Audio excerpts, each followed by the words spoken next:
Mainit-init na balita. Nako, Maris Racal and Anthony Jennings pinagpipiyastahan sa social media right now. Ito ay pagkatapos na naglabas ng ilang photo shots, screenshots ng pag-uusap ni Maris Racal at ni Anthony Jennings. Umano ang sabi-sabi. Noong nasa taping pa sila at nasa trabaho pa sila na gumagawa ng kanilang movies and teleseries, mga kaibigan. Started in September, October ngayon, November dumaan, December na. Nakailang lock-in taping na ba sila? Subalit datapwat during this time ay napabalitang naghiwalay na nga itong si Jam Villanueva at saka si Anthony Jennings. Sabi nila malayo daw ang rason ng paghihiwalay nila sa kay Maris Racal. Ang sabi daw, trabaho lang daw ang ginagawa ni Anthony and it's nothing so personal. But then dahil sa naghiwalay nga at dahil sa mga na-screenshots itong si Jam Villanueva umano, naku, ipinakita ito ni Jam Villanueva sa kanyang IG at this very moment. Naku, ang laking issue ang nangyari. Kasi ngayon ay pinag-uusapan po ito sa social media. Naks naman. Sabi daw dito, sabi daw ni Anthony, trabaho lang at wag daw pansinin hanggang sa hindi na kinaya ni Jam at naghiwalay na nga sila, mga kaibigan. Kung kaya na dehado patuloy daw umano ang movie ni Vice Ganda na The Breadwinners sa MMFF dahilan sa kasama ni Vice Ganda dito si Maris Racal and Anthony Jennings. Naku daw, baka ibo-boycott daw ng mga manonood ang movie dahilan sa kaparte ng movie itong tinatawag nilang cheaters daw na si Maris Racal and si Anthony Jennings. Naku, may mga nakuha tayong mga video clips nito guys or screenshots from Jam Villanueva's account. Kung kaya narito po ang sinabi ng mga taong bayan. Sabi nila ang incognito daw ay dapat hindi incognito ang title kundi The Cheaters dahilan sa si Richard Gutierrez ba ang pinaumbukan nito or si Daniel Padilla ba o si Anthony Jennings ba o si Maris Racal, nobody knows, pero yan po ay galing po sa mga tao sa social media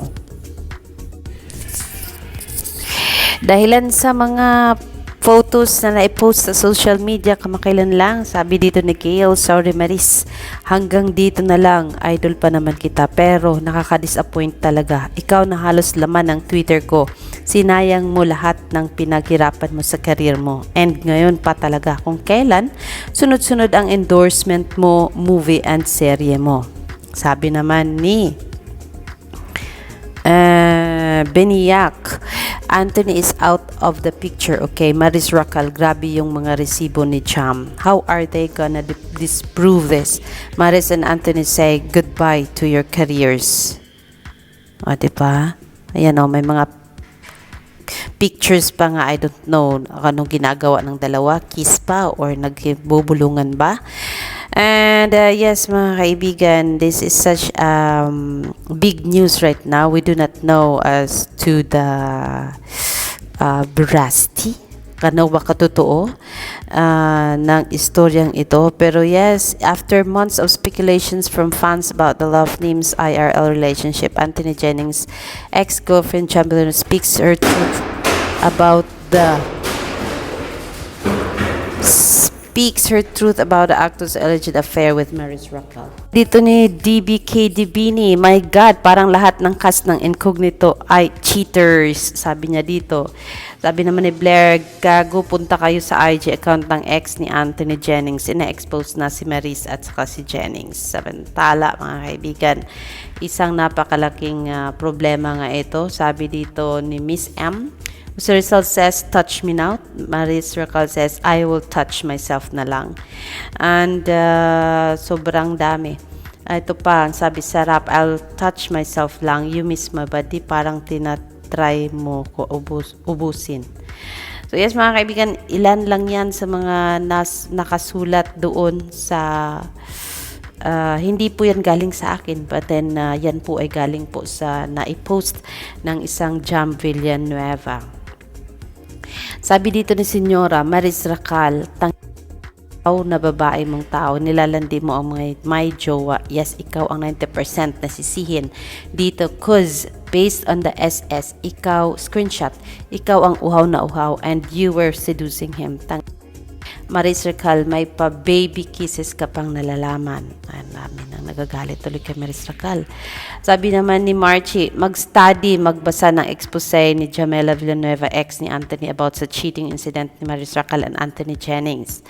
Naku, paano kaya ibabangon ni Maris Racal ngayon ang kanyang sarili after this big scandal, mga kaibigan?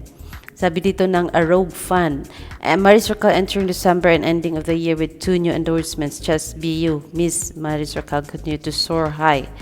Ayan, may bago pa naman siyang endorsement.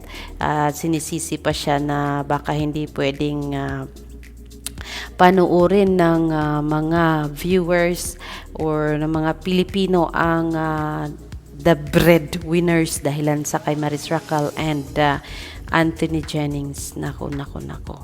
Pasensya na po. Sabi dito ni Kenny Manghuhula, ano na, sister? Ayun, kasi hindi nila matanggap ang nangyayari. Pero yes, buhay man niya ni Maris Racal good. Kung anong gagawin niya sa buhay niya, out tayo doon. So, hayaan mo silang magsagot sa mga katanungan ng mga people ng social media, kasi ako binabasa ko lang po kung anong nangyayari. Pero yes, this is such a big news right now. Right here po sa social media. Lumabas po kayo, punta kayo ng social media, mababasa niyo po lahat ng problema sa buhay ni Maris Racal right this instant. This is Alexander Lexter Jules. Ganang gabi po.